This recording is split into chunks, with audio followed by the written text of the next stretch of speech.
बिस्मिल्लाहिर्रहमानिर्रहीम। अस्सलाम वालेकुम नाज़रीन, प्रोग्राम सिटी एट 10 में मैं हूँ आपकी मेज़बान अना यूसुफ। उम्मीद है जी आप ठीक ठाक होंगे।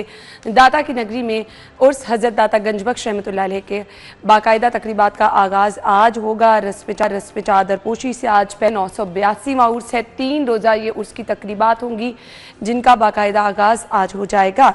सिटी 42 पर वक्तन फ़वक्तन आपको उर्स तकरीबात के हवाले से तमाम जो इनका जितने भी सेगमेंट्स रखे गए हैं उस तकरीबात के हम आपको दिखाते रहेंगे। ज़ायरीन दूर दराज से आते हैं और इसी के पेश नज़र शहर लाहौर में इंतज़ामात भी किए गए हैं।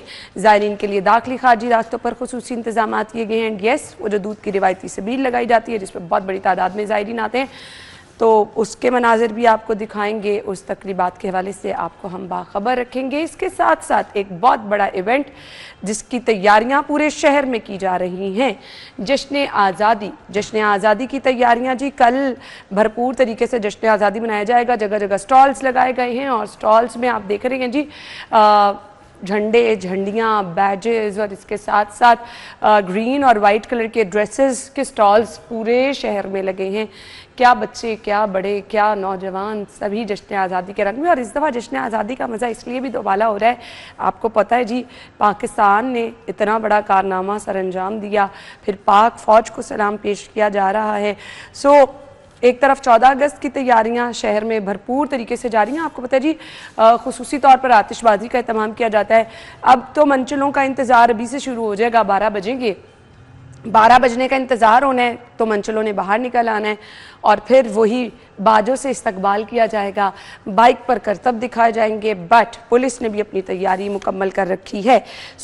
हमारे रिपोर्टर्स हमारे साथ मौजूद हैं, इमरान यूनस और दुर्रे नायाब। इनसे हम जान लेते हैं जी कुछ 14 अगस्त की तैयारियों के हवाले से भी, साथ ही साथ उर्स तकरीबात का सिलसिला भी जारी है। बाय द वे मकामी छुट्टी का भी नोटिफिकेशन जारी किया गया है जी। 15 अगस्त को जुमे के रोज़ जो है वो छुट्टी भी होगी। दुर्रे नायाब, आपसे पहले जान लेते हैं जी जश्न आज़ादी की तैयारियां तो शहर में कहाँ कहाँ आतिशबाजी हो रही है, फिर लाहौरियों ने जमा होना होता है ना? जी बिल्कुल, बहुत ज़बरदस्त तैयारियां इस पर कर रहे हैं और मैं देख रहा था कि कुछ नए स्पॉट्स भी इन्होंने अरेंज किए हैं, जिस तरह मीनार पाकिस्तान में तो होती है और बहुत शानदार आतिशबाजी का मुजाहरा होता है। ये PHA के अंडर होता है। एक LDA करवा रहा है इस बार, LD सिटी में, फिरोजपुर रोड पे। अच्छा। जहाँ पे LD सिटी है वहाँ पे एक क्रिकेट स्टेडियम के अंदर भी बना हुआ है LD सिटी के अंदर, तो वहाँ पे इन्होंने आतिशबाजी का प्रोग्राम रखा है। इसके साथ बहुत ज़्यादा एक्टिविटीज़ हैं। अच्छा, इन दोनों जगहों पर आम लोगों को जाने की आम लोग ओपन है। अच्छा, आप इर्द गिर्द जहाँ जगह मिले आराम से, वो 10-15 मिनट का एक शो होता है फायरवर्क्स का, तो आप जिधर आपको जगह मिले आप वहाँ खड़ी कर ले, जहाँ आपका विजन क्लियर हो। जरूरी नहीं कि स्टेडियम के अंदर ही पहुँच के आपने खड़े हो ना, बाहर भी खड़े हो सकते हैं आप, फिरोजपुर रोड से भी विजन क्लियर हो सकता है। मीनार पाकिस्तान लोग तो ज्यादा वहाँ पे, मीनार पाकिस्तान तो लोग आज़ादी फ्लाईओवर पे खड़े रहते हैं, ठीक है जी, आसपास अंदर नहीं जाते हैं क्योंकि अंदर से भी निकलना एक बड़ा प्रॉब्लम होती है। तो वो 2 इवेंट बहुत हिट होंगे। इसके अलावा एक बाइक रैली रखी गई है CBD की जानिब से। नए रूट 47 पे CBD के रूट पे उन्होंने एक शहरियों के साथ रैली निकालनी है। वहाँ पे वो इनवाइट कर रहे हैं कि सारे आएँ और कलमा चौक से एंटर होंगे और पैकेजेस की साइड से बाहर निकल जाएंगे। तो एक वहाँ पे भी खुला लोगों को, वहाँ पे भी ओपन, वहाँ पे वो सिर्फ उस दिन जो है यानी कि कल के दिन सिर्फ वो बाइक्स के लिए खुला होगा रूट। अच्छा। क्योंकि वहाँ पे उन्होंने कल सारा दिन जो है ना बाइक रैलियां करनी है पूरा दिन जी, तकरीबन डे टाइम पे जो होता है वर्किंग टाइम्स पे। अच्छा, आम ट्रैफिक के लिए बंद किया जाएगा? आम के लिए बंद, क्योंकि लोगों को ये भी इन्फॉर्म करना जरूरी है। वो इसलिए है कि देखिए वहाँ पे अगर बाइक्स आ रही हैं फिर बहुत ज्यादा आगे पीछे एक रेला होता है बाइक्स का, तो ना वहाँ पे रिक्शों को जगह लोगों ने वहाँ रुक के टिकटॉक्स बनानी है, वो फिर वॉक करते हैं। हाँ। वो फिर देखिए आप CBD कॉरिडोर के अंदर एक प्रॉपर जो है वो वॉक का एक कॉरिडोर है, वहाँ पे फुटपाथ है, खूबसूरत है, ज़बरदस्त है, वहाँ पे आए टिकटॉक बनाए। अच्छा, मैंने क्योंकि जब विजिट किया रूट 47 तो मुझे लग रहा था कि इस दफ़ा 14 अगस्त पे रात के टाइम लोग यहाँ ज़्यादा इकट्ठे होंगे, तो कोई ऐसा प्लान है वहाँ पर कुछ? जी, इन्होंने वो झील जो है उसको लिटिड किया है। अच्छा। पूरे रूट को लिटिड किया है। उसके बाद तमाम रूट्स के साथ साथ उन्होंने खूबसूरत अंदाज में उसको बेहतरीन किस्म का एक नाइट विजन के तहत सजावट दी है। बस टिकटॉकर्स तो पहुंच रहे हैं, टिकटॉकर पहुंचेंगे। PHA ने अपने अपने मकामात को सजाया है, पूरे शहर में उन्होंने चिरागां कर रहे हैं, रोशनियां कर रहे हैं, बिल्डिंग्स हर बंदा जिसकी जितनी वसाअत है हर सरकारी इदारा कर रहा है। LDA ने बहुत खूबसूरत लाइटनिंग की है अपनी बिल्डिंग पे। सब्ज और सफ़ेद और परचम की तरह की है। फिर लाहौर की एंट्रेंस आपने देखा होगा कि इस वक्त बहुत खूबसूरत बनाई है ठोकर को, जो रात को उसको लेटअप किया है और उसका जो नाइट व्यू है वो भी देखने के काबिल है।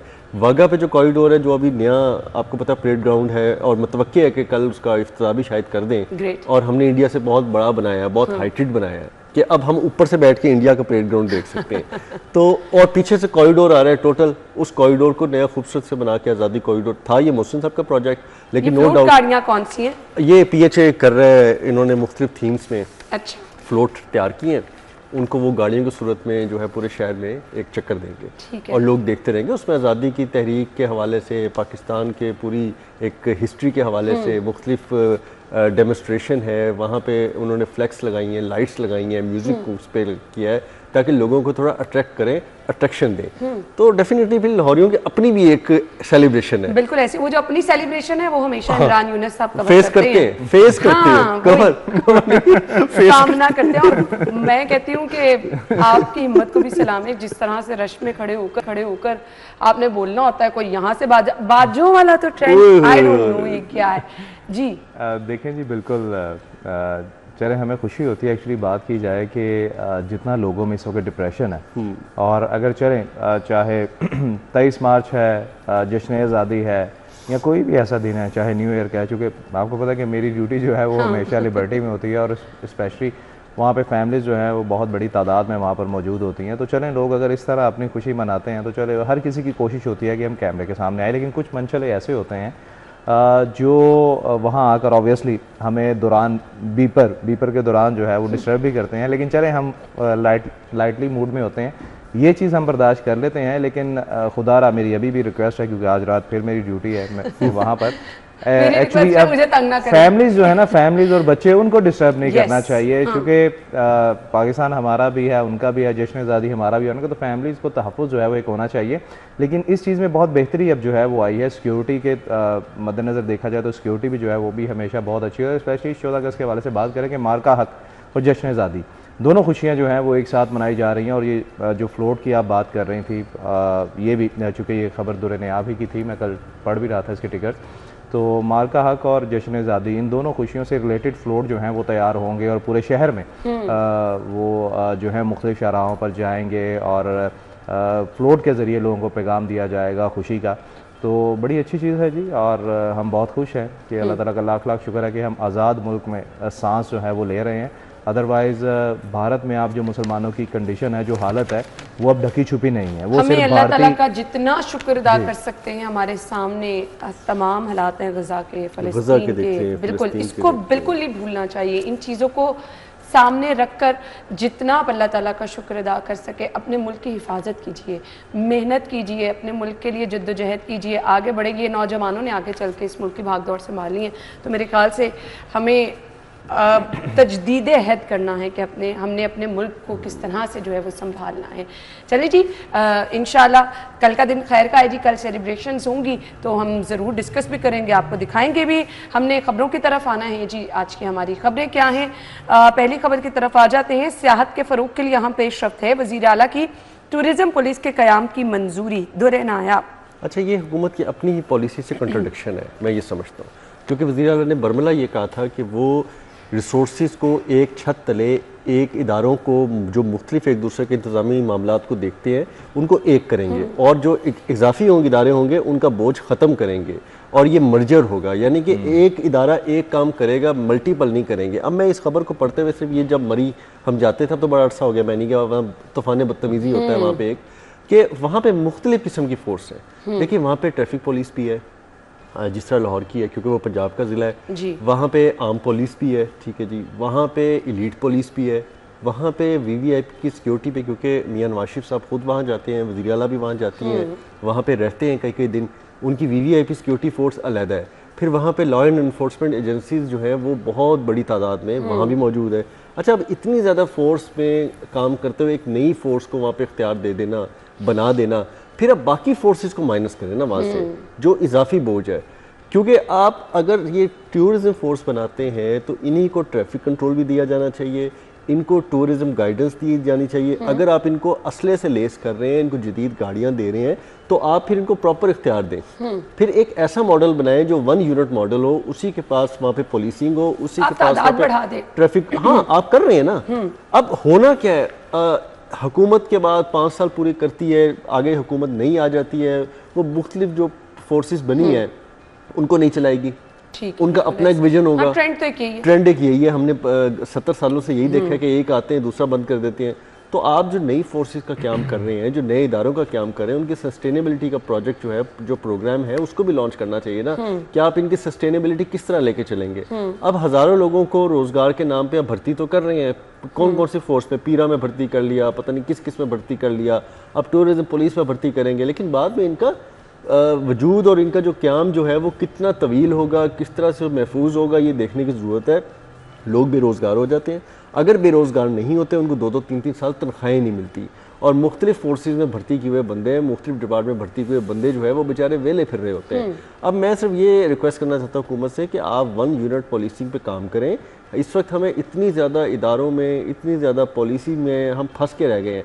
आपने एक दुकान खोलनी होती है ना, 25 किस्म के लोग आके आपको ब्लैकमेल करते हैं, और ये इदारा, अब ये NOC, अब ये जुर्माना, अब ये चालान, इस चीज़ को ख़त्म होना चाहिए। मैं तो ये भी एक्सपेक्ट कर रहा था कि पीरा के बाद अब बाकी लोग नहीं होंगे, लेकिन पीरा तो एक और बोझ की तरह बढ़ गया है। अब जहां बाकी महकमे के लोग आके ब्लैकमेल करते थे आम शहरियों को, कारोबारी हजरात को, अब पीरा का प्रेशर भी आ गया है। नो डाउट कि अभी सर बाकायदा पैसे मांगे जा रहे हैं। एग्जैक्टली जी, एग्जैक्टली। तो मैं ये समझता हूँ कि ये नहीं होना चाहिए। आपको check and balance, control, policing को कंट्रोल करना चाहिए, और एक 1 यूनिट फोर्स कायम करनी चाहिए। उसको आप अपने इख्तियारात दें, उसके ज़िम्मे सारी चीज़ें लगाएं। ये कब तक आप इस 10-10, 15-15 वर्दियों वाले बंदे खड़े करेंगे तो काम चलेगा? ये होना नहीं है। बिल्कुल ऐसे ही है। इमरान यूनुस, देखिए जी, पूरी दुनिया में जो सिस्टम है वो होता इस तरह है कि अगर किसी ने कोई कारोबार शुरू करना है या कोई दुकान शुरू करनी, वो सरकार को, वहाँ की गवर्नमेंट को और वहाँ की जो टाउन मैनेजमेंट होती है उसको एक दरख्वास्त जो है वो देते हैं, ईमेल करते हैं, ठीक है। उसके बाद ये सरकार का काम होता है कि उसने तमाम तर अप्रूवल जो है वो सरकार ने खुद उसको लेकर जो है वो देनी होती है, ठीक है। उस बंदे ने बस फीस सबमिट करवानी होती है, सरकार को एक स्पेसिफिक अमाउंट होती है, उसके बाद सरकार ने वो सारा मामला करना होता है और सरकार उसको सर्टिफिकेट दे देती है कि जी आप ये काम जो है वो कर सकते हैं। हाँ, चेकिंग जो है वो मुख्तलिफ डिपार्टमेंट खुद आके करते हैं, देखते हैं, फिर वो सरकार को रिपोर्ट करते हैं कि ये चीज़ें जो है वो बेहतर है, इन चीज़ों में जो है वो कमी कोताही मौजूद है। तो होना तो यही चाहिए। ये उस बात का जवाब है जो बिल्कुल दुरे ने आपने ठीक कहा कि अगर आपने कोई कारोबार शुरू करना है तो आपको मुख्तलिफ डिपार्टमेंट जो है वो आगे, इनफैक्ट अगर आप कोई बिज़नेस शुरू करते हैं तो आपके पास 5 किस्म के डिपार्टमेंट आते हैं टैक्स वसूली के। आप हैरान हो जाते हैं पहले महीने, मतलब आप करोड़ों रुपए का बिज़नेस लगाकर शुरू करते हैं या लाखों रुपए का बिज़नेस कोई शुरू करते हैं, 5 मुख्तलिफ किस्म के डिपार्टमेंट आपको आगे कहते हैं कि जी ये हमारी फ़ीस है, ये हमारी फ़ीस है, ये हमारी फ़ीस है। और उसमें भी मैं ये बात इसलिए करने लगा हूँ कि ये चीज़ मैंने खुद फेस की है, और उसमें भी मसाइल क्या है कि वो आते हैं, आपको सरकारी फ़ीस देते हैं और फिर क्या कहते हैं कि जी सरकारी फ़ीस ये है, तो अगर आप हमें इतने देंगे तो आपकी ये फ़ीस हो जाएगी। लिटरली ये चीज़ मेरे साथ हुई है और माजरत के साथ मैंने ये किया भी। क्यों? क्योंकि सरकारी फ़ीस जो है वो बहुत ज़्यादा थी। उसने कहा जी आप ये दे दें, अब हम आपके पास अगले साल आएंगे। तो वो जब मैंने उन्हें कहा कि भाई अभी तो हमने बिज़नेस शुरू किया, अभी तो पहला महीना और आप इस तरह कर रहे हैं, तो ये चीज़ें। दूसरी अगर बात आ जाए गवर्नमेंट के हवाले से, तो ये जो मुस्लिम लीग नून है ना, इस पे एक स्टोरी जो है वो दुरे नियाब ने, मुझे अच्छी तरह याद है, दुरे नियाब ने भी की थी अथॉरिटीज़ पर कि कितनी अथॉरिटीज़ हैं, उस पर मैंने भी की थी वर्किंग। तो ये जो मुस्लिम लीग नून की गवर्नमेंट है ना, ये हमेशा इनको शौक है अथॉरिटीज़ बनाने का और अपने ही सरकारी डिपार्टमेंट के पैरेलल कोई नई अथॉरिटीज़ या नए डिपार्टमेंट जो है वो खड़े कर देगा। अभी भी आप यकीन जाने, मेरे ख्याल के मुताबिक इतने सरकारी डिपार्टमेंट नहीं है जितनी अथॉरिटीज़ और फोर्सेस जो है वो इन्होंने बना रखी हैं टोटल अगर देखा जाए। तो अब आप मुख्तलिफ अथॉरिटीज़ हैं और वो सफ़ेद हाथी हैं, वो सफ़ेद हाथी हैं, वो इनको कुछ दे भी नहीं। लेकिन मैं हैरान हूँ कि आप इतना पैसा लगाकर पूरा हो रहा है ना, आप उसका रिजल्ट अच्छा आ रहा है तो समझ भी आए ना। टूरिज्म के हवाले से नो डाउट हमारे यहाँ पर सियाहत के हवाले से पाकिस्तान जो है अल्हम्दुलिल्लाह उसका नाम जो है बहुत ज़्यादा रोशन हो रहा है इंटरनेशनली भी, और सियाह जो हैं वो अब ज़्यादा अट्रैक्ट हो रहे हैं पाकिस्तान की तरफ, स्पेशली उन एरियाज़ की तरफ जहाँ पर ये फोर्स इंट्रोड्यूस करवाई जा रही है, स्पेशली मरी के एरियाज़ में और नॉर्दर्न साइड पे, वहाँ पर सियाह ज़्यादा आते हैं। ठीक है, बहुत अच्छी बात है कि आप टूरिज़म पुलिस जो है वो बनाने जा रहे हैं, नई गाड़ियाँ और जदीद असला देंगे, लेकिन भाई वही दुरनिया वाली बात कि वहां पर आगे जो दर्जन फोर्सेस जो हैं वहां पर मौजूद हैं, उनका आपने क्या करना है? ओ भाई उन्हीं को इम्पावर कर दो, असल में उन्हीं को आप बजट दे दो। जी इमरान, हमारा सबसे बड़ा मसला वहाँ पे गलियात में इलीगल इंक्रोचमेंट्स का है और रोड साइड्स जो है, इवन कि आप सवात की बात करें, दीगर बात करें, वहाँ पे तो दरिया तक अब वो इलीगल इंक्रोचमेंट्स आ गई हैं। अब जो गलियात डेवलपमेंट अथॉरिटी है, GDA, ना उनके पास वसाइल हैं, ना उनके पास अफसर हैं, ना वो बंदे हैं, और वहाँ से दरअले मैं कहता हूँ कि वहाँ पर इंक्रोचमेंट की बुनियाद पर प्लाजे जो हैं वो बनाए जा रहे हैं।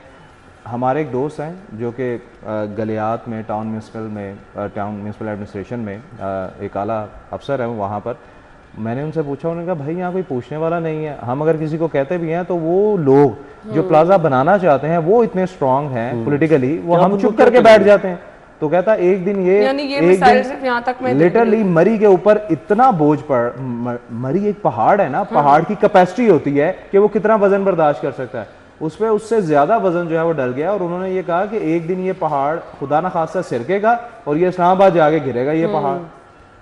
और रही बात ये फोर्सेस के हवाले से, तो ठीक है भाई, आपने नई फोर्स बनाने से बहुत ज़्यादा बेहतर था कि आप आवाम की ज़िंदगी जो है उसको आसान करें, उस पर जो टैक्सों की भरमार कर रखी है उसको कम करें। तो महंगाई की तरफ तो हम आ ही नहीं रहे ना। जा रहा है कि सिक्योरिटी दी जाएगी, गाइडेंस दी जाएगी, लेकिन अब ये टाइम ही बताएगा कि फोर्स जो है क्या करेगी। फिलहाल जदीद गाड़ियां दी जाएंगी, असलहा दिया जाएगा, प्लान जो पूरा बनाया गया उसके मुताबिक देखिए उस पर इम्प्लीमेंट किस हद तक होता है। ब्रेक ले लेते हैं जी, ब्रेक के बाद हम आएंगे अगली खबर की तरफ। Stay with us. Welcome back once again. अगली खबर की तरफ आ जाते हैं। एलिवेटेड एक्सप्रेसवे की एक लेन पब्लिक ट्रांसपोर्ट के लिए मख्तस की जाएगी। दुर्रे नायाब की ये खबर है। दुर्रे नायाब, क्या प्लान है? देखें, एलिवेटेड एक्सप्रेसवे जो है वो शहबाज शरीफ साहब का मंसूबा था जब वो वज़ीर आला थे। बहुत पुराना। इन्होंने उसको अनाउंस कर दिया, उस पर इम्प्लीमेंटेशन स्टार्ट हो गया। 5 बिलियन की लैंड एक्विजिशन कर, मतलब कि उस पर लैंड एक्विजिशन करके, हमें याद है हमारे जेल रोड पे ऑफिस होता था, तो पीछे नाले पे उन्होंने सारी वो बिल्डिंग्स जो है ना वो पीछे उन्होंने मसमार करनी शुरू कर दी, क्योंकि इसका रूट ये है, ये होम इकोनॉमिक्स कॉलेज के सामने से गुलबर्ग से नाले के ज़रिए उठेगा, पीछे वो जेल रोड से होता हुआ सर्विसेज हॉस्पिटल के अंदर से गुजरता हुआ और फिर ये फिरोजपुर रोड तक आएगा। वहाँ से आपको याद है इसकी फ्यूचर पाइलिंग हुई है LOS नाले पे, मतलब कि वहाँ सिर्फ पाइलें हुई हैं नाले के अंदर जब इन्होंने एक्सपेंशन की थी। उसके बाद ब्रिज उठाना है, फिर ये आगे जाएगा, मुल्तान रोड को क्रॉस करेगा, उसके बाद गुलशन रावी जाके ये वहाँ पे बाबू साबू पे मोटरवे को मिला देगा। ये बहुत इफेक्टिव रूट है और मैं आज आपके कैमरे के सामने ये बात कर रहा हूँ कि अगर ये बन जाता है, बम्पर टू बम्पर गाड़ियाँ होंगी इस पे, ये बात याद रखिएगा मेरी। आप अभी भी अगर का वर्ड की यूज कर, मतलब कि देखें ना, आपने अनाउंस कर दिया, फ्यूचर पाइलिंग कर दी 2 अरब रुपए लगा के, 2018 से पहले 15 या 16 में पाइलिंग कर दिया आपने, उसके बाद 5 अरब की 17 या 16 में लैंड एक्विजिशन कर लिया आपने, 5 अरब रुपए लगा दिए, 7 अरब आप इन्वेस्ट कर चुके हैं इस रूट पे। और हर हुकूमत ये कहती है कि अगर ये रूट बन जाता है तो इससे ना सिर्फ रेवेन्यू जनरेशन होगी बल्कि आपको एक शॉर्टेस्ट वे पूरी डिप्रेशन में मिलेगा। माल रोड की सारी ट्रैफिक कैटर होगी, जेल रोड की सारी ट्रैफिक कैटर होगी, गुलबर्ग की ट्रैफिक कैटर होगी, केनाल रोड की वो सारी ट्रैफिक जो ठोकर जाती है मोटरवे जाने के लिए, पहले वो ठोकर जाती है, फिर वो राउंड अबाउट लेके मोटरवे पे चढ़ती है, फिर वो बाबू साबू की तरफ जाती है और फिर जाके रावी टूल प्लाजा पे जाती है। वो तो डायरेक्ट रावी टूल प्लाजा पे निकाल रही है रूट। तो मुझे बताएं, नहर ठोकर पे कितना डिप्रेशन कम होगा। और इस्लामाबाद जाने वाली सारी ट्रैफिक, चाहे वो डिफेंस से आ रही है, कैंट से आ रही है, माल से आ रही है, केनाल से आ रही है, गुलबर्ग से आ रही है, जिधर से भी आ रही है वो रूट अपनाएंगे। उसके बाद इस पे बेहतरीन किस्म के 6 मकामात पे चढ़ने उतरने के लिए रैंप्स हैं। अच्छा, आबादियों में। ठीक है, वो आप खूबसूरती से जाए। 6 लेन ड्यूल कैरिज वे है। इतनी बड़ी एक्सप्रेस वे कहाँ पे है? ये पब्लिक ट्रांसपोर्ट का क्या? अब इन्होंने कहा जो आबादियों से यूज कर सकेंगे लोग। जी, इन्होंने कहा कि एक लाइन दोनों तरफ लगाएं, एक लाइन मुख्तस करें, उसको उन्होंने ब्राउन लेन का नाम दिया। ठीक है, उसके ऊपर चाहे आप ट्राम चलाएं, चाहे आप बस चलाएं, चाहे आप इलेक्ट्रिक बस चलाएं, चाहे आप लोकल बस चलाएं, लेकिन वो एक डेडिकेटेड लेन होगी। हमने जितनी भी लेन्स बनाई है ना, हमने बाद में बनाई है। फिरोजपुर रोड पे अगर मेट्रो बस की लाइन बनी, बाद में बनाई, हमें जंगले लगाने पड़े ताकि हम उसको सेग्रीगेट कर सकें। ऑरेंज लाइन बनाए, बाद में पुल उठाने पड़े, नीचे फिर भी अभी अभी आपको पता है कलमा चौक पे आपस में टकराती हैं, गुलाब देवी के सामने ऐसे ही है, ट्रैफिक बिल्कुल, 2-3 जगहों पे। ये वो प्रोजेक्ट है जिसके अंदर इन सारी चीज़ों को एड्रेस किया गया जीरो से उठा के। इसमें थोड़ी सी लैंड एक्विजिशन, अब मैंने जो कल खबर दी है कि डिज़ाइन में तब्दीली ये की गई है कि एक तो लेन मुख्तस कर दी गई, उसको ब्राउन लेन का नाम रख दिया गया। फिर जितने भी ये चढ़ने उतरने वाले रैंप्स थे इनको चौड़ा करने के लिए थोड़ी ज़मीन को और लिया गया है, 80 कनाल वो तकरीबन बनती है।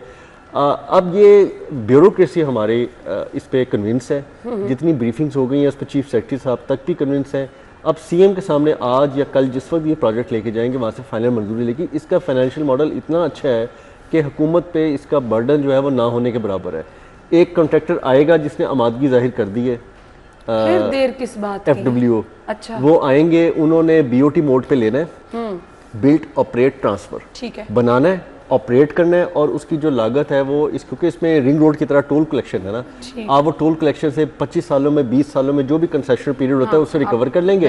और अगर कोई थोड़ा डेफिसिट हुकूमत कहती है अगर आएगा भी तो हम वो लोन बैंक ऑफ पंजाब से कॉन्ट्रैक्टर को दिलवा सकते हैं अपनी गारंटी पे कि ये हमारा प्रोजेक्ट है, इसकी गारंटी हम देते हैं, आप इनको लोन देते हैं। होता भी तो ऐसे ही है ना कि आप अपना प्लॉट देते हैं, बैंक आपको कहता है कि जी हम आपको प्लॉट के लोन देते हैं, तो उसका उन्होंने सेकंड B प्लान भी तैयार किया हुआ है। इससे सस्ता, इससे जल्दी, इससे डूएबल प्रोजेक्ट इस वक्त हुकूमत को नहीं मिलना। इसकी निस्बत अब येलो लेन पे जाएं। ताखीर किस चीज की है? फिर ताखीर अब तो फैसला आपने साजी जिस की तरह है। से बताया इस पे तो मेरे ख्याल से कुछ देखिए ताखीर फैसला साजी की है, और ये पहले प्रोजेक्ट 24 बिलियन का था, इमरान को अच्छी तरह याद होगा।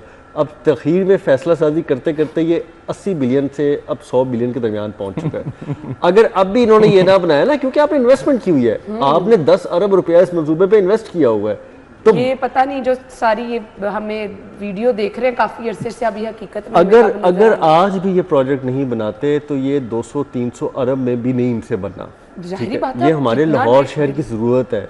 हम कितनी तनकीद करते थे सिग्नल फ्री कॉरिडोर्स पे, हम बिल्कुल कितनी सही तनकीद करते थे रिंग रोड पे, हम कितनी तनकीद करते थे आपकी पाइन एवेन्यूज जैसे नए वेज पे, मेन रोड्स पे, मुल्तान रोड पे पैसे लगाने पे, फिरोज पे। लेकिन आज वो ना लगा होता तो आप लोग से मुझे ये बता दें कि लाहौर का क्या हालत होती बिल्कुल सही कह रहे हैं। हम किस तरह से यहाँ पे पहुंच रहे होते। मेरा ख्याल है 2-2 घंटे में, इमरान तो खैर अब इतने अच्छे रूट में भी जल्दी नहीं पहुंच पाता तो उस वक्त इसका क्या हाल होता है, तो प्रोग्राम खत्म होने के बाद पहुंच रहा होता है। बिल्कुल ऐसे तो ये जरूरत है वक्त, ठीक है भाई, ठीक है। वक्त के नए रास्ते देना जरूरत है, इस पे काम होना चाहिए। मेरा ख्याल है वज़ीर आला को इस पे अच्छा और डूएबल प्रोजेक्ट नहीं मिल सकता। लाहौर कैनाल पे फिलहाल येलो लेन जो है वो डूएबल नहीं है। दरख्त कटते हैं, ग्रीन बेल्ट जाती हैं, हाई कोर्ट सुप्रीम कोर्ट बहुत स्ट्रिक्ट हैं ग्रीन एरिया के बारे में, वो इतनी जल्दी परमिशन नहीं देंगे, आपके सामने ही है। और एक खबर आखिरी बात करके इमरान पे आऊंगा, ये जो आखिरी ट्रायल मैडम ने लिया है ना इलेक्ट्रॉन वो उसमें ट्राम पे बैठ के, वो जगह जगह फंस गई। अब मुझे अंदर के बंदों ने बताया कि मैडम वहाँ पे अंदर बैठ के थोड़ा सा उन्होंने क्वेश्चन रेस किया चीफ सेक्रेटरी से बाकी से कि ये तो अभी ट्रैफिक कंजेशन का सबब बन रही है, तो बाद में हम कैसे चलाएंगे। तो उस पर सारे खामोश थे, एक दूसरे का मुंह देख रहे थे कौन जवाब देगा। तो ये हालत है। अब मैडम समझती हैं, उनका विजन है, वो बैठ के उन्होंने अंदाजा लगा लिया कि ये तो डूएबल नहीं है। पब्लिक ट्रांसपोर्ट इस तरह अगर हम मार्केट में छोड़ दें, बड़ी है, मुड़ने में टाइम लेती है, तो पीछे लाइनें लग जाती हैं। इनको नहीं समझ आ रही, बिल्कुल इनको फ्री वेज देने की जरूरत है। वो एलिवेटेड से बड़ा फ्री वे जो है इस वक्त फ्यूचर में कोई और नहीं। और जिस तरह से पूरा आपने रूट बताया, रिंग रोड पे चला लें, कमाल है। रिंग रोड पे चला लें, अगर आपको ट्राम सही बात है, आपके पास मैक्सिमम जगह एग्जैक्टली। जी मैम, देखिए बिल्कुल इसकी अहमियत जो है वो इससे तो हर शहरी जो है वो वाकिफ़ है, और जो वाकिफ़ नहीं थे दुर्नियाम ने बड़ा ब्रीफली जो है इस चीज़ को एलेबोरेट किया है। नो डाउट इसकी बहुत ज़्यादा अहमियत है। मेरे ख्याल के मुताबिक जब भी कोई वसाइल होते हैं ना, उसके साथ बेशुमार मसाइल होते हैं। मैं अगर ये बात करूं कि अगर सरकार ने, मैं सरकारी बैंक की बात करता हूं, अगर किसी सरकारी बैंक ने, सरकार के बैंक ने अगर कोई स्कीम निकालनी है गाड़ियों की, तो वो गाड़ियों की स्कीम निकालने से पहले उसको ये देखना चाहिए कि आया कि हमारे रोड्स की ये कैपेसिटी है कि हम जितनी गाड़ियां जो हैं वो मार्केट में इंट्रोड्यूस करवाने जा रहे हैं, क्या ये जब हमारी रोड्स पर आएंगी तो हमें रोड्स खुली तो नहीं करनी पड़ेंगी? क्या उसके साथ साथ फिर हमारे पास इतनी रोड्स हैं, नई रोड्स बनाने की ज़रूरत है? अगर ज़रूरत है तो पहले उन रोड्स को बनाना चाहिए, उसके बाद ये चीज़ें जो है वो मुतारिफ करवानी चाहिए। अब लाहौर की जो सूरत है, जिस तरह दुर्नियाम ने बताया कि अगर एलिवेटेड एक्सप्रेस जो है वो बन जाता है तो यहाँ बम्पर टू बम्पर गाड़ियों की क्यों क्योंकि हर शहरी की कोशिश होती है कि वो कम वक्त में बेहतरीन सफ़र जो है वो करे, ठीक है। और एलिवेटेड एक्सप्रेस अब नो डाउट जब इस पे वो ब्राउन लेन जिस तरह दुरनियाब ने बताया कि वहाँ पर जो ब्राउन लेन्स बन जाएंगी, मुख्तलिफ कट्स दे दिए जाएंगे जो कि फ्री हैं। ये खबर भी आई थिंक दुरनियाब ने दी थी कि वो फ्री हैं। उन कट से शहरी जो हैं वो पब्लिक ट्रांसपोर्ट जो है वो ईजीली खुद जो है वो इन आउट जो है वो हो सकती है, बड़ी अच्छी बात है। लेकिन माजरत के साथ मैं नाउमीद नहीं होना चाह रहा, लेकिन दुरनियाब ने जो बात बताई है ना कि सरकार ने 80 कनाल अराजी वागजार करानी है, ये प्रोजेक्ट देखें ये वही हाल होने जा रहा है जैसे ऑरेंज लाइन ट्रेन के साथ हुआ था कि छोटा सा वो एक प्रोजेक्ट था, छोटा सा मीन्स छोटी मालियत का, फिर वो कहाँ से कहाँ पहुँच गया, डिले करते गए। अब यही प्रोजेक्ट, ये तो आम बंदे को भी पता है कि अगर किसी ने घर बनाना हो ना 3 मरले का या 5 मरले का, उसको पता है कि अगर वो 5 माह में बना लेगा तो उसकी कॉस्ट ये होगी, और अगर वो उसको 1 साल पे या 2 साल पे ले जाए उसकी कॉस्ट ये होगी। तो जब भाई, लेकिन सरकार जो है वो हमारी समझ नहीं लगती कि फाइलों तक रहती है। दूसरी बात ये है कि मैं अब यहाँ पर मैं ये बात ज़रूर करना चाहूँगा कि देखिए आप इतना बड़ा प्रोजेक्ट बना रहे हैं तो आप इसमें इंटरनेशनल कॉन्ट्रैक्टर्स जो हैं वो उनको लाएं। पता नहीं है मेरी बात किस हद तक ठीक है या लोगों को पसंद आए या ना आए, आप इंटरनेशनल कॉन्ट्रैक्टर जो हैं वो लाएं। कॉन्ट्रैक्टर जो होते हैं उसका काम सिर्फ ये नहीं होता कि उन्होंने प्रोजेक्ट बनाना है, उन्होंने उस प्रोजेक्ट को काबिले अमल भी बनाना है, उस पर नई नई चीज़ें जो है वो इंट्रोड्यूस करवानी है। लेकिन पता नहीं क्यों हमारी सरकार को ना मुकामी कॉन्ट्रैक्टर मिलते हैं ना इंटरनेशनल मिलते हैं। आज आगे इनके पास एक FWO इदारा रह जाता है जिसके आगे ये घुटने टेक देते हैं और कहते हैं भाईजान बना दो, और उन्होंने अपनी मर्जी से उसको बनाना है, अपनी मर्जी से चलाना है। तो मेरे ख्याल के मुताबिक इंटरनेशनल कॉन्ट्रैक्टर जो हैं वो इस प्रोजेक्ट में लाए जाने चाहिए ताकि नई से नई चीजें जो हैं वो इंट्रोड्यूस कराई जा सकें।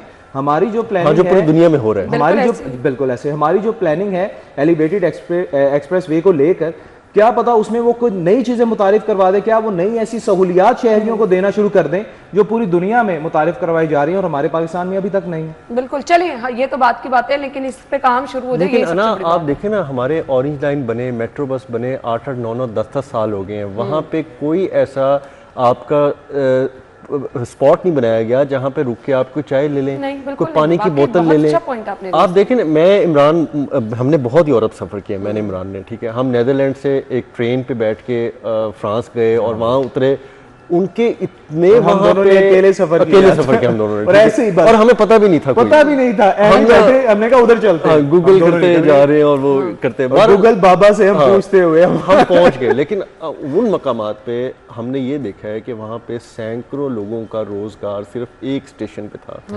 सिर्फ फ्रांस स्टेशन में अगर लोगों ने विजिट किया है तो वहाँ देख लो, उस ट्रेन स्टेशन के अंदर सैकड़ों दुकानें हैं, सैकड़ों पॉइंट्स हैं, हर एक पे रश है, दुनिया जहान के वहाँ पे आउटलेट्स हैं अच्छे खासे। आप हमारे ऑरेंज लैंड के अंदर इन्होंने एक 100 बिलियन का वहाँ पे इन्होंने दिया था जी कि मार्केटिंग करेंगे, रेवेन्यू जनरेशन हो जाएगा, LED लाइट्स लगाएंगे, दुकानें बनाएंगे, पता नहीं क्या क्या करेंगे, कुछ नहीं हो सका। रिंग रोड जैसा बेहतरीन किस्म का कॉरिडोर ये ज़ाया कर रहे हैं। आपने देखा कि आजकल रिंग रोड पे कितना रश रहना शुरू हो गया। अब मैंने अगर डिफेंस जाना हो, मैंने एयरपोर्ट जाना हो, मैंने कैंट जाना हो, मैंने फिरोजपुर रोड उतरना हो, मैंने जौहर टाउन जाना हो, मैंने अड्डा प्लॉट राइवेंट जाना हो, लेक सिटी से तक जाना हो, तो मैं गाड़ियों में, मेरा दिमाग खराब है कि मैं इतना पेट्रोल भी लगाऊं। मैं वहां से एक रूट चल रहा हो, बस में बैठूं और इतने स्टॉप मैंने आपको गिनवाए हैं, और आगे अगर स्टॉप में गिनवाना शुरू कर दूं ना आपको, हरबंसपुरा, लाहौर केनाल, महमूद बूटी, आज़ादी इंटरचेंज, रावी रोड, गुलशन रावी, डबल सड़कों वाला, फिर आगे बाबू साहब को मिलाए, कितनी आबादियों को रूट देता है अगर ये रिंग रोड के ऊपर सिर्फ पब्लिक ट्रांसपोर्ट चला दे। अगर, क्योंकि हमारा दिमाग इसलिए चलता है कि हम उस पर सफ़र करते हैं, अगर ये हमारे अशराफिया भी वहाँ पे सफ़र करके सोचें, कभी देखें कि इस वक्त की कितनी ज़रूरत है, तो शायद इनके भी नए नए प्रोजेक्ट्स जो हैं। लेकिन हमारे अगर किसी फैमिली को रिंग रोड पे वॉशरूम जाने की हाजत महसूस हो तो मुझे बताएं वो पूरे 50 या 90 किलोमीटर कहाँ जाएंगे? मैं तो हैरान हूँ इस बात पे कि यार एक 40 किलोमीटर का एक चंक है, 50 किलोमीटर का दूसरा चंक है, 90 किलोमीटर पे आप वॉशरूम में नहीं जा सकते इज्जत के साथ। ये तो बुनियादी चीजें हैं जिनको हमेशा नजरअंदाज किया गया, बट पहले ये बनेगा तो तभी इन चीजों को देखा जाएगा ना। तो हम तो इतनी ही देर से बनने का प्लानिंग का फुकदान, इमरान तो बहुत आइडियल दुनिया में चला गया। कनाल अराजी आपने वागजार करवानी है, लाहौर में आप 1 इंच वागजार करवा के दिखाएं। सही बात है, लोग जो है एहतजाज पे आ जाते हैं, रोड ब्लॉक कर देते हैं, सड़कें। खैर अभी इसके बनने का फिलहाल तो इंतजार है, ब्रेक का काफी देर से कहा जा रहा है, ब्रेक के बाद आते हैं।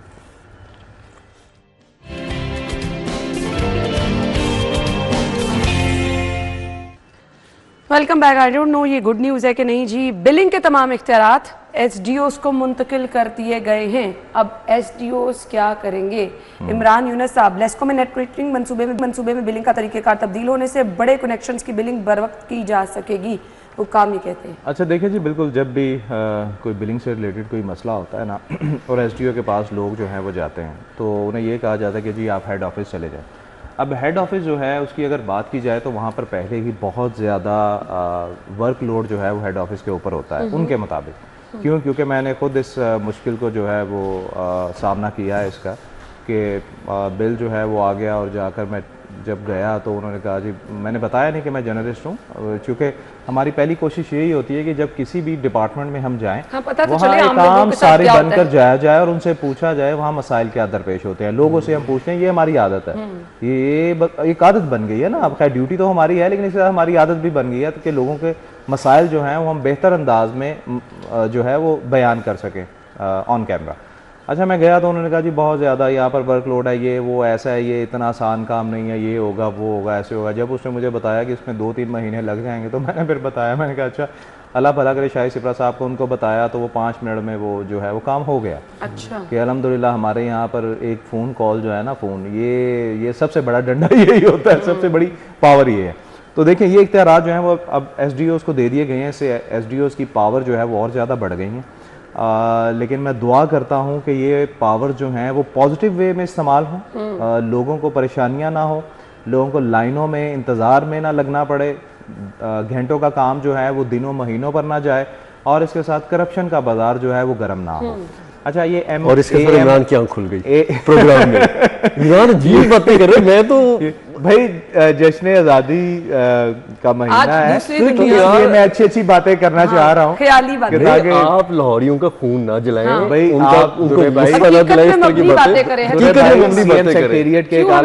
सीएम सेक्रेटेरिएट के कल एक आला अफसर से मैं मिला और उसने कहा कि भाई जितना तुम दोनों दुरे न्याब और तुम चुभते हो ना हमें, और कोई नहीं चुभता। लेकिन इमरान वहाँ पे एसटीओ फोन नहीं उठाते, एसटीओ दफ्तर में नहीं होते, इंसान को इंसान नहीं समझते। यही बात मैंने यही कही कि जब आप इख्तियारात दे रहे हैं तो इसके साथ उनको भी अपनी जिम्मेदारी का एहसास जो है वो होना चाहिए। और स्पेशली ये AMI मीटर्स की जो बिलिंग है इसमें बहुत ज़्यादा मसाइल हैं। क्यों? क्योंकि लोगों को घुमाया जाता है। हालांकि ये कोई रॉकेट साइंस नहीं है, आपने तमाम चीज़ें डिजिटलाइज हैं आपके पास, आपने बिलिंग करनी है, बिल बनाना है, देना है।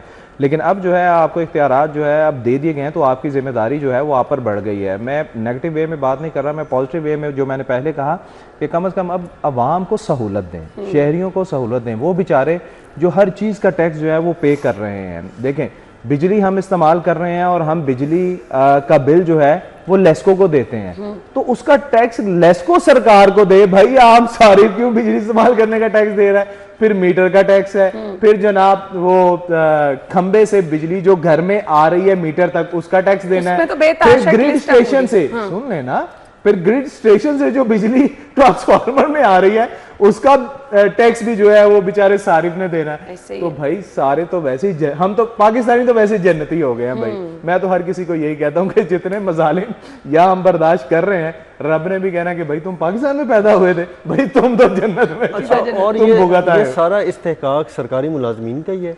इनके दफ्तर में चले जाएं, इवन कि अब हॉस्पिटल्स उनकी इमरजेंसी में चले जाएं कि जी डॉक्टरों से बहस मुबासा लड़ाई झगड़े करने वाले को हवाला पुलिस किया जाएगा। अब सरकारी दफ्तर में भी लिखना शुरू हो गया है कि बहस मुबासा और झगड़ा करने वालों को सरकारी जो है मामलात में मुदाखलत करने वालों को पुलिस के हवाले कर दिया जाएगा। भाई वहां पे मुझे बताएं कि वो आई एम वेरी सॉरी कि वो आपकी किसी फूफो के वलीमे पे आए होते हैं शहरी, वो भाई अपने मसाइल लेके आए होते हैं, पैसे मांगे जा रहे हैं तो वो बेचारा चीखेगा नहीं तो क्या करेगा? किसी रिक्रिएशनल सर्विस में वहां आया होता है कि जी मुझे वहां जाके बड़ा सुकून मिलेगा, तो भाई वो अपना मसला लेके आता है। आप उनकी हालत उस टाइम देखे बड़े परेशान, खुद आप एसी रूम्स में बैठे हुए हो, खुद आप बेल बजाते हो, चाय कॉफी हर चीज आ जाती है, सारे बेचारा बाहर गर्मी में खड़ा है, आप किसी को अंदर नहीं आने देते। अब एक और हालत हो गई है, एक और नई चीज इंट्रोड्यूस हो गई है। पटवार खानों में चले जाएं, आप सरकारी दफातर में चले जाएं, एसटीओ इन्होंने ब्लैक एक ट्राउजर और शर्ट वाले ना प्राइवेट गार्ड रख लिए। आप पूछेंगे यार आप कौन से गार्ड है, आप क्या पटवार खानों के मुलाजिम हैं, आप LDA के हैं, आप लेस्को के, आप किसके मुलाजिम हैं? जी हम प्राइवेट गार्ड हैं। अच्छा, आपको किसने हायर किया? जी बस हायर किया, बस कोई पता नहीं यार, वो हो सकता है नई फोर्स बना दी हो। कोई फोर्स नहीं, उन्होंने अपनी सहूलत के लिए भाई, अपनी सहूलत के लिए कि कोई दबंग शहरी जो है ना वो दरवाजा तोड़ के अंदर ना आ जाए, तो उन्होंने अपनी प्रोटेक्शन के लिए रख लिया कि वो अब साहब को मिलने ही नहीं देते। आप साहब को मिल ही नहीं सकते, आप जो मर्जी कर लें, आप साहब बहादुर को मिल के दिखा दें तो मैं भी मान जाऊंगा। कोई शहरी जो है ना, मैं चैलेंज के साथ कहता हूँ, किसी बड़े साहब बहादुर को बगैर वीडियो के ना मिल के दिखाया और मुझे बताया कि वहां से ना सबूत के साथ मैं मिल के आ गया। अब इमरान ये बातें हो रही हैं, मैं तो उन हालात पे देख रहा था कि आइडियल टाइम था कि हर चीज़ें खुली हुई थी, आपका ईवान वज़ीर आला खुला हुआ था, आपके लोग आते थे, शिकायत डालते थे, निगरान वज़ीर आला सारे ख़त पढ़ते थे, आपकी दरखास्तें पढ़ लेते थे, उन्होंने पूरा एक स्टाफ लगाया हुआ था जो स्क्रूटनी करके देता था कि आज हेल्थ की कितनी शिकायत है। और शहरी सरकारी अफसरान को यही कहा करते थे कि ना करो हमारा काम, हम वज़ीर आला को शिकायत करें। और वो शिकायत मबनी दौरे रखते थे, आज हेल्थ की तो फिर हेल्थ की कमबख्ती आ गई, आज पुलिस की तो फिर पुलिस की कमबख्ती आ गई, आज अगर LD है किसी सरकारी इदारे की आ गई तो फिर वहां पे कमबख्ती आ गई।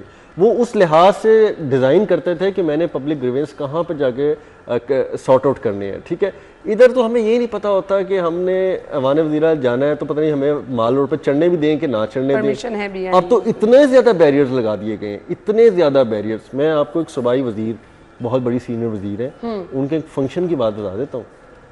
उनके फंक्शन पे इस तरह कर्फ्यू का आलम था जिस तरह लोग, अफसर या साफ़ी जो है ना वो अछूत होते हैं कि उनके 100 फुट के अंदर जो है ना किसी को नहीं आने दिया जा रहा था। नहीं अच्छे होंगे ना, नहीं सबके साथ था, सबके साथ था, इतनी बदतमीजी। और वहां पे वज़ीर आला की तरह उनके साथ गाड़ियां, उनके साथ वो पूरा कैट स्टाफ यूनिफॉर्म, ठीक है, जिन्होंने वो वेस्ट कोट्स पहनी होती हैं, ट्राउजर पहना होता है, और वो जो वज़ीर आला के आगे पीछे चलते हैं, वो पूरा कैट स्टाफ उनको कवर कर रहा था। वो बंदा पूछे यार आपको जिस अवाम, मतलब कि अवाम से पूछ लें कि आपको वो देखना भी पसंद करते हैं कि नहीं करते, आपको खतरा किससे है? कोई आपको मिलना भी पसंद करता है कि नहीं करता, खतरा किससे है ना? मुझे तो ये नहीं, मैं तो वहाँ ये ऑब्जर्व कर रहा था खड़ा होके। ब्रेक ले लेते हैं, ब्रेक के बाद आते हैं।